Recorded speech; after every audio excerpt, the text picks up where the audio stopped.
Picture this. It's 7:30 a.m. You're trapped in bumper-to-bumper traffic, one hand on the wheel, the other gripping a coffee like it's life support. Your fuel needle is drifting toward empty. Someone in a BMW cuts across two lanes like the laws of physics don't apply to him. Again. And in your head, you're already doing the day's math. I'm going to be late. My boss is going to give me that look. I'll have, 14 minutes for lunch before the next meeting? Sound familiar? Here's the part nobody tells you. Your commute isn't just stealing time and sanity. It's quietly running your paycheck through a shredder. For a lot of people, the true cost lands around $15,000 a year, and most commuters never calculate it, because the money disappears in small, boring ways. Gas here, wear and tear there, convenience spending everywhere. My name is Nick. I obsess over the hidden costs that keep working people broke, psychological traps that make us feel like we're progressing while our finances stay stuck, and why a lot of traditional career advice can be financially dangerous in today's economy. If you've ever wondered why you feel broke despite having a decent job, or why life feels like a hamster wheel that never actually moves forward, you're in the right place. And if this video changes how you see your commute, you already know what to do. Subscribe, like, and keep your future self in mind. Now, before we get into the brutal math, I want to introduce you to someone I'll call James. James isn't one person. He's a composite of dozens of people I've talked to over the years, because this story repeats itself everywhere. James lives in a normal suburb about 45 minutes outside the city.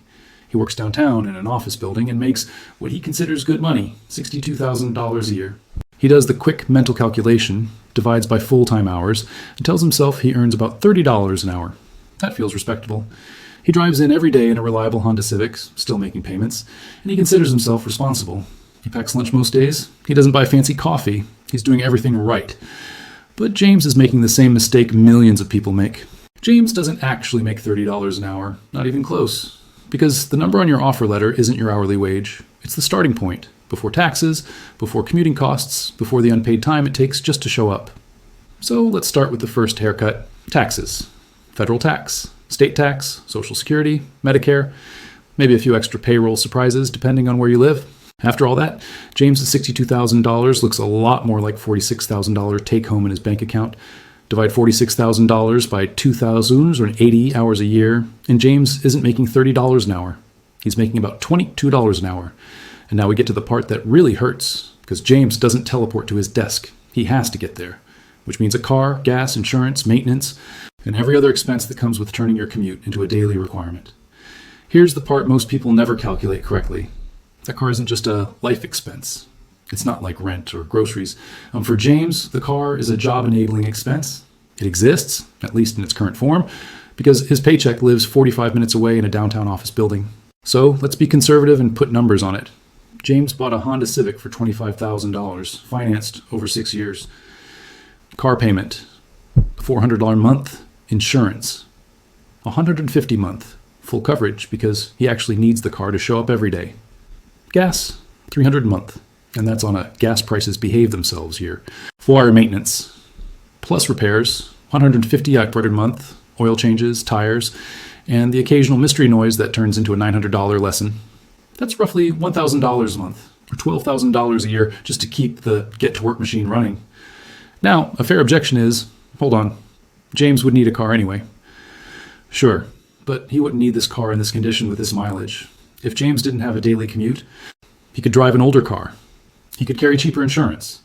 He wouldn't be piling on 20,000 miles a year of wear and tear. He could probably get by with a 10-year-old beater that makes grocery runs and weekend errands. So let AES split the difference and be generous. Assume only half of James' annual car costs exist because of commuting. That's $6,000 a year coming directly out of his take-home pay just for the privilege of showing up to earn the money. And suddenly, that $22 an hour we calculated, it's not $22 anymore. It's closer to $19 an hour. But we're not done. Because the most expensive part of commuting isn't always the money. It's time. James commutes 45 minutes each way. That's 90 minutes a day, assuming traffic cooperates and there aren't accidents, construction delays, or that special rush hour phenomenon where everyone forgets how merging works. Over a year, that adds up to about 390 hours. 390 hours where James is doing something that is required for the job and paid by no one. Think about what that commute actually includes. Waking up earlier, leaving the house, fighting traffic, finding parking, walking into the building, and only then starting the time he's actually paid for. Then he reverses the whole process at night. The employer gets a fully assembled, presentable James sitting in a chair at a specific address. But the paycheck only covers the chair part. When you add those 390 hours to James's working hours, his true hourly pay drops again from $22 to about $18.50. And that OS still pretending James can roll out of bed and teleport into the office in pajamas. In real life, there's prep time, showering, getting dressed, making yourself look like a functioning adult. Call it 30 minutes a day on average. That's another 130 hours a year, also unpaid, also required. Now James's effective hourly pay drops again to about $17.50 an hour. Let's zoom out and look at what just happened. James thought he was earning $30 an hour. After taxes, commuting costs, and unpaid time, he's down to $17.50. And we haven't even touched the really insidious costs yet. Because the commuter trap doesn't stop at dollars and minutes. That's just the entry fee. By the time James gets home every night, he's cooked. Not physically tired from work, cooked. Mentally drained from the commute itself. 90 minutes of brake lights, aggressive drivers, that constant low-grade stress of, if I'm late, I'm in trouble. It's like he's already fought a small war before dinner. So when James walks through his front door at 7 p.m., the last thing he wants to do is spend an hour cooking. He wants relief. And that's where the commuter trap gets sneaky, because it doesn't just charge you in gas and insurance. It charges you in choices. James orders takeout, or he hits a drive-thru, or he grabs those prepared meals down at the grocery store that cost 3 times what the raw ingredients would cost. That's not laziness.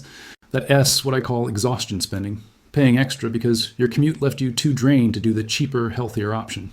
Conservative estimate, that's an extra $200 a month in convenience food. That's $2,400 a year, directly tied to the commute. Now combine that with the commuting-driven car cost we already counted, $6,000 a year.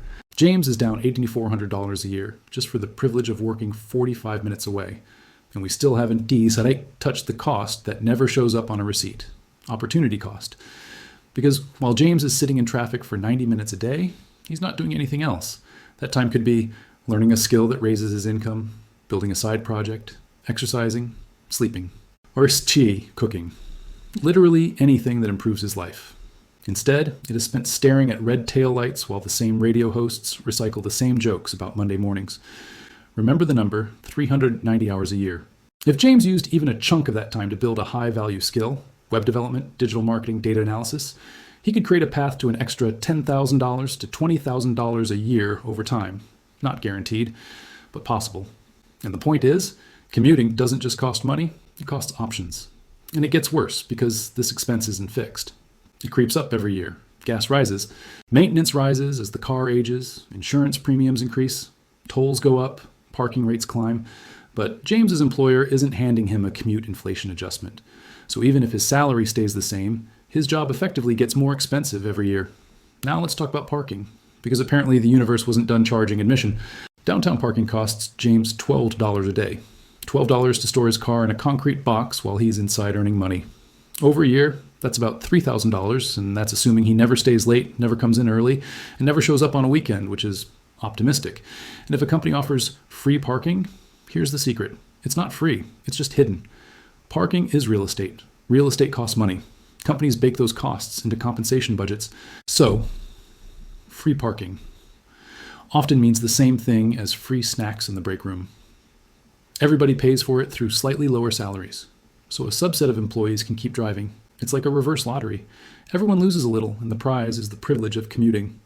At this point, James's effective hourly pay drops again, down to around $15.75 an hour. We started at $30 an hour in his head, and we're now floating dangerously close to minimum wage territory in reality. But the financial bleeding still doesn't stop, because commuting creates what I call the convenience spiral. When you are already spending 3 hours a day on work-related activities you don't get paid for, the rest of your life gets squeezed into tiny windows, and everything you do becomes harder, faster, and more expensive. Here's what the convenience spiral looks like in real life. James needs groceries.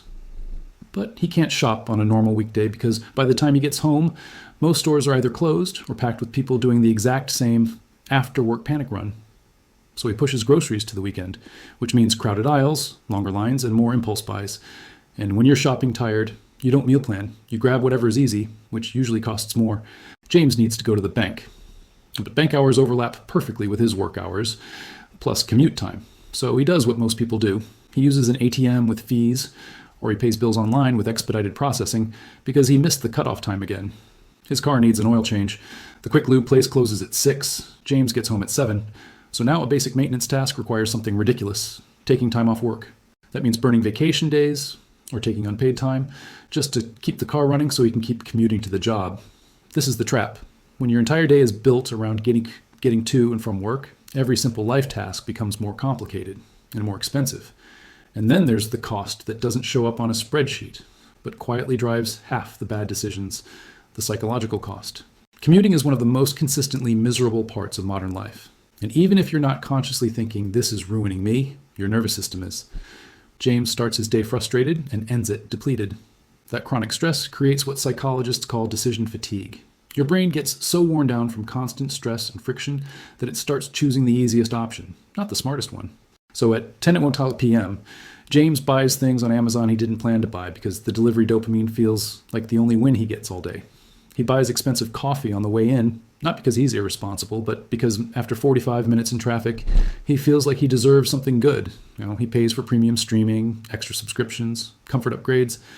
Because when you only have a small slice of free time, you want that slice to feel as good as possible. Commute stress doesn't just waste time, it changes behavior. And then the health bill arrives: hours sitting in a car, elevated stress hormones, road rage spikes, stress eating, weight gain, higher blood pressure, anxiety creeping in. Now James is paying for things that don't feel related to commuting, but are. Higher health insurance premiums, medications for anxiety or blood pressure, a gym membership he rarely uses because he's too tired to go. This is what makes the commuter trap so dangerous. It doesn't hit you once. It hits you everywhere, in ways that look unrelated, so you never connect the dots. Now here's where the story flips. Let's talk about James's friend Sarah. Sarah makes $50,000 a year, less than James on paper. But Sarah works at a company that's 5 minutes from her house. When the weather's good, she bikes. When it's not, she drives a 15-year-old Corolla. Her transportation cost isn't a second rent payment. It's basically a line item. Call it $2,000 a year total. And here's the part people forget to price. Sarah gets home at 5:15 p.m. with enough energy to cook dinner, exercise, do side projects, and live like a human being instead of a commuting robot. When you run the math, Sarah's effective hourly wage lands around $20 an hour. James, earning $62,000, lands around $15.75 an hour after the hidden costs and unpaid time. So Sarah is earning more per hour than James, despite having a lower salary. And she gets the added benefit of not wanting to drive her car into a concrete barrier every morning at 7:30. But it gets better, because Sarah isn't bleeding $12,000 a year into commuting-related transportation and parking. She has roughly $1,000 a month available to save or invest. Over 20 years, at a modest 7% return, that extra $1,000 a month compounds to about $527,000. $500,000, not from a secret strategy, from not being forced to set money on fire just to reach her desk. Meanwhile, James is still sitting in traffic, wondering why he can get ahead despite making good money. This is what I call the geographic wealth gap, and it has one of the most ignored variables in personal finance. Where you live, relative to where you work, can matter more than a bigger number on your paycheck. Yet most career advice pushes one thing: salary maximization. Take the highest paying job you can find. Figure out the logistics later. That advice made sense in a world where gas was cheap and housing was affordable everywhere. In today's economy, it can be financial self-sabotage. When you zoom out, the lesson is simple. Geography can matter more than salary. Not because money doesn't matter, but because the distance between your home and your job quietly decides how much of that money you actually get to keep, and how much of your life you have left at the end of the day. If you're spending 15% of your waking hours trapped in a metal box on concrete, that isn't just a commute, that's a second job. And here's where it gets twisted. This is the part that can mess with everything you think you know about career advancement. James has been trained to believe that success means climbing the corporate ladder. And in most cities, climbing the ladder usually means one thing: longer commutes, more prestigious offices, more important addresses, more time spent proving you're serious by showing up in person. So when James gets offered a promotion, salary jumps to $75,000, he feels like he just won. There's only one catch. The new office is an hour and 15 minutes away. James doesn't hesitate. He takes it immediately, because in his head, this is a $13,000 raise. In reality, James just signed up for what I call the executive commuter death spiral. That extra 30 minutes each way doesn't sound dramatic when you hear it. But watch what it does to the math. James is now commuting 2.5 hours a day. That's roughly 650 hours a year of time required by the job, that the job will never pay for. His transportation costs rise too. More miles, more wear, more maintenance, more fuel. Call it $14,000 a year to keep the get-to-work machine alive. And because the commute is longer and more draining, the exhaustion spending climbs. Instead of an extra $200 a month, it becomes $300 a month. Now, the hidden tax isn't just big, it's compounding. And here's the kicker. To make it on time, James now wakes up at 5:30 a.m., which means he goes to bed earlier, which means he has less time for meal prep, less time for side projects, less time for exercise, less time for anything that would actually improve his financial future. He got a promotion, and his life got smaller. When you run the numbers, James' effective hourly pay drops again, down to around $14.25 an hour. Let that sink in. James leveled up to $75,000 and ended up making less per hour than he did before. Meanwhile, Sarah got a modest raise to $55,000. She kept the 5-minute commute. She kept the bike rides. She kept her energy. Her effective hourly pay jumps to about $24 an hour. So now James is earning less per hour than someone making $20,000 less on paper. If this were a movie, this is where the audience starts yelling at the screen, "James, stop! You're not being promoted, you're being billed." But James doesn't have to be a victim of his own odometer. If he can't immediately move or find a job 5 minutes from home, he can still stop the bleeding. Here's what that looks like. First, negotiate remote work like your financial life depends on it. Because for a lot of people, it does. Even 2 days a week from home can cut fuel and wear and tear by roughly 40%. Second, weaponize the commute you can't eliminate. If you're stuck in the car anyway, don't spend it on the same morning radio loop. Use audiobooks and courses. Turn your commute into a rolling classroom because skills are one of the few things that can break the trap long term. Third, kill exhaustion spending. Batch cook on Sundays. Build a simple default dinner list. Remove the "I'm too tired to cook" tax that quietly drains thousands a year. Because here's the real point. James doesn't just need a raise. He needs to stop volunteering for a pay cut every time he leaves his driveway. So the next time someone brags about their salary, remember, James thinks he's winning at $75,000.